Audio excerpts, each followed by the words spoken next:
Hello दोस्तों, welcome back to my channel. आपका हमारे यूट्यूब चैनल में स्वागत है। तो दोस्तों, मनसुंदर सीरियल में आज के एपिसोड में बहुत ही अच्छा होने वाला है और इंटरेस्टिंग होने वाला है। तो दोस्तों, एपिसोड के साथ इन तक बने रहिएगा। तो दोस्तों, आप लोग देख सकते हैं कि इधर रूही अग्नि के लिए खाना लेकर के आती है और अग्नि रूही को खरी खोटी सुनाती है और उससे बोलती है कि क्या तुम्हें पता नहीं है कि एक प्रेग्नेंट औरत के पास आग तो क्या एक चिंगारी भी नहीं आनी चाहिए।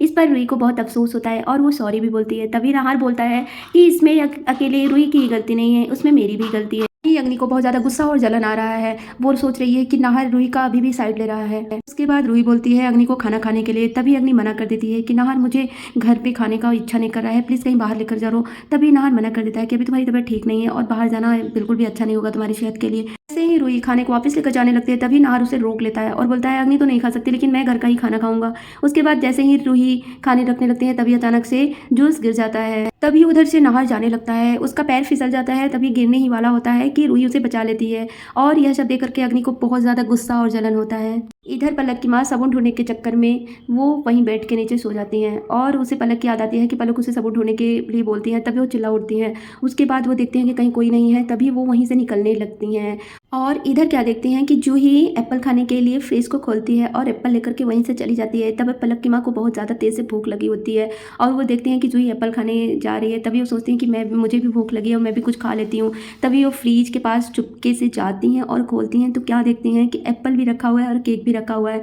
वो केक चुरा करके खाने लगती हैं। उसके बाद जूही की दादी इधर आती हैं और क्या देखती हैं कि सभी जगह केक फैला हुआ है। तभी वो जूही को चिल्लाने लगती हैं और बोलती हैं लड़की पता नहीं कब बड़ी होगी, बच्ची की बच्ची रह गई है। और उसके बाद वो जूही आती है और बोलती है दादी, मैं तो सिर्फ ये देखो एप्पल खा रही हूँ और मैं केक क्यों खाऊंगी।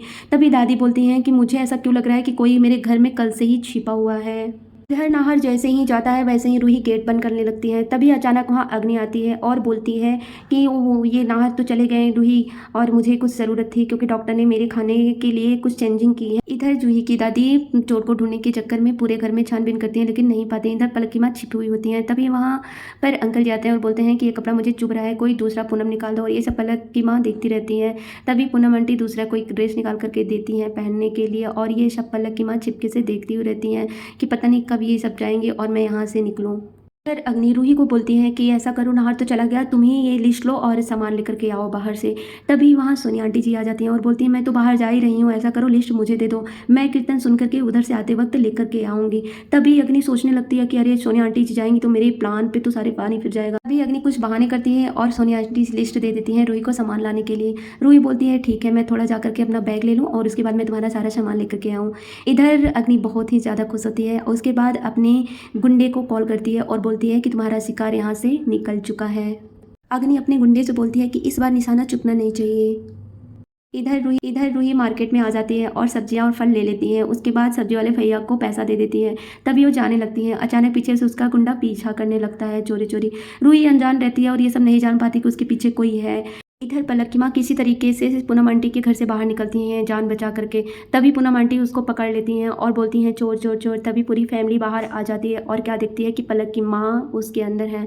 उसके बाद किसी तरीके से पलक की माँ वहाँ से भाग। पूनम आंटी को बहुत ज़्यादा गुस्सा आता है और बोलती हैं कि ये माँ बेटी पता नहीं क्या गुल खिला रही हैं और ये मेरे घर में क्या चुराने के लिए आई थी। तभी जूही बोलती है कि दादी मेरे घर में क्या हो सकता है और क्या चुरा सकती हैं।